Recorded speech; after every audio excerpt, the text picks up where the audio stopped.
What's up, my fitness family? Brent Casper here with BKPT, and I am going to show you the 5 best using dumbbells, and that way you don't have to waste time. Because I don't know if you don't know who I am. My name is Brent Casper. This is what I do. I try to teach people time-saving strategies, and to have time-saving strategies, you have to do the best stuff, because that's what's going to get you the best results.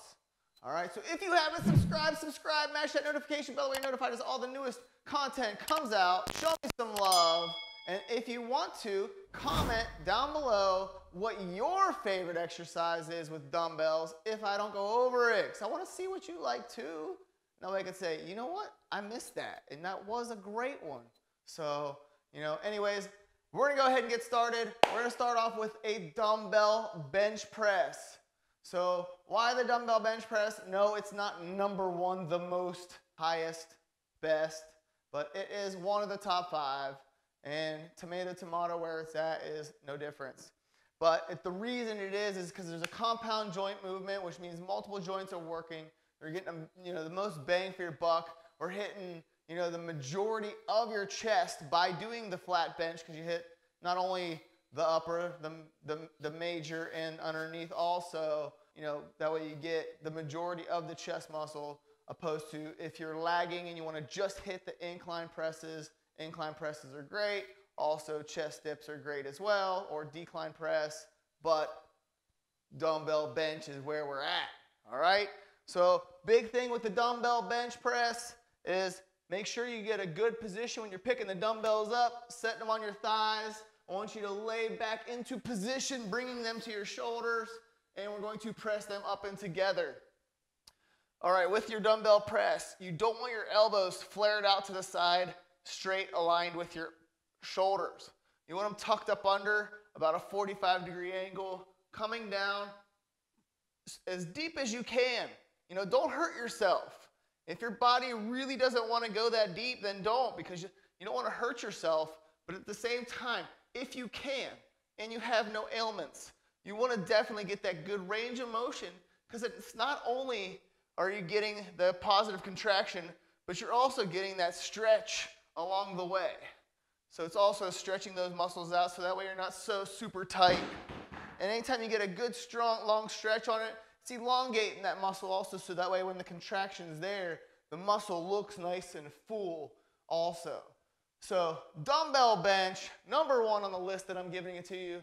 The next one we're going to do is the dumbbell bent over row, all right?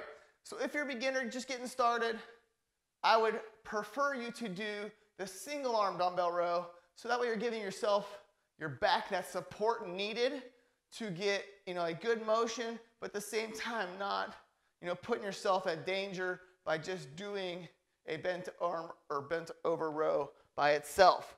So you want to make sure your hands planted on the bench, grabbing that dumbbell, dragging your arm straight up beside you. Good control, explosive on the way up, exhaling on the way up, and then coming down about, just don't overextend your shoulder. So you do the same thing on the other side as well. Same thing, hands directly under your shoulder, and just pulling it straight up. Spine's aligned, so looking down, keeping that spine aligned, dragging that arm up. So that's the one I was explaining. If you're a true beginner, getting started, dumbbell single arm row, definitely a great one. Obviously if you've been around the block for a while and you're just looking for the 5 best, the bent over row is the same thing. It's a great exercise, but at the same time you have to make sure your core is tight, so that way you do not get injured and you're just here. Same thing, dragging those arms right beside you, pulling up, and good control on the way down. So you always want about a 1 second to 2 second negative motion, so on the way down. So goblet squat, heads up, back is straight, and you want to make sure, I hold the dumbbell like this, nice. You want your feet shoulder width apart. I typically set something behind most clients, just for the fact of them sitting on their heels. Once you understand the whole sitting on your heels, you don't need it, because you can go a little bit lower as long as you're able to. Same thing, no knee issues, no problems, and definitely, you can go deeper. I'm getting winded already. All right, so do you have to hold the dumbbell like that? No, you don't. It's typically how you would hold a goblet squat. But if you needed to, to hold the dumbbell down below you, you would just go like that for your squat as well. Or flipping it up and holding it like this. So there's several ways to hold that dumbbell. Also, if you want to, and you wanted to use 2 dumbbells, you can also hold them like this, right up in front of you. Same thing, nice squat, holding those dumbbells in front of you, just like that. All right, so those are the different variations of goblet squats. So dumbbell bench press, bent over dumbbell row, goblet squat. Now, we're gonna go into a stiff-legged deadlift. So same thing, you can pull the back end of the bench up, but for video purposes, I wanna be right here for you. So you would want to have something a little higher than your hip. You're not keeping it in front of you and pushing off of it.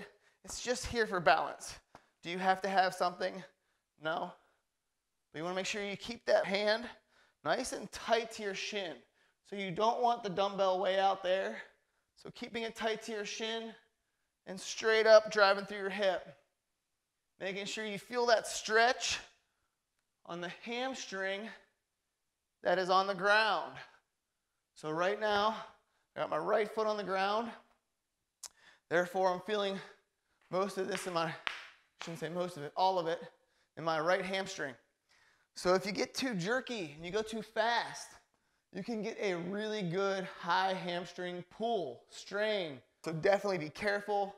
Always nice and control on the way down. You can drive that up. So what I mean by that is nice and controlled. And then you can drive up nice and fast. Woo! Don't knock yourself off your feet though. So driving up, squeeze. Driving up, squeeze. So this, you almost want the dumbbell to straddle your feet or foot. All right, so that would be your dumbbell single leg RDL. Same thing, if you're working on balance, you can do this, with no support for that opposite hand. Same thing. Do you have to do single-legged? No. You can definitely do the 2, especially for time purposes. So 2 would be here, just like if you were holding a barbell. Down, up, squeeze. Always pushing that butt back. So whenever you're doing a stiff-legged deadlift, I always say it's like you have a bag of groceries and you're trying to push that door open, when you're trying to get through the house. All right? So bench press, dumbbell bent over row, goblet squat, stiff-legged deadlift. And last but not least, we got to get the shoulder press in there. So we've hit a lot of the major muscles. You got to think with the chest, shoulder, or chest, back, hamstrings, quads, and then also your shoulders. So same thing, gripping up some dumbbells. Big thing here with the shoulder press, and I have videos on this as well, to get the most out of it, this is one exercise you really don't want to lock out. Because if you lock it out, you're getting it into your traps. So you're popping them up to your shoulders.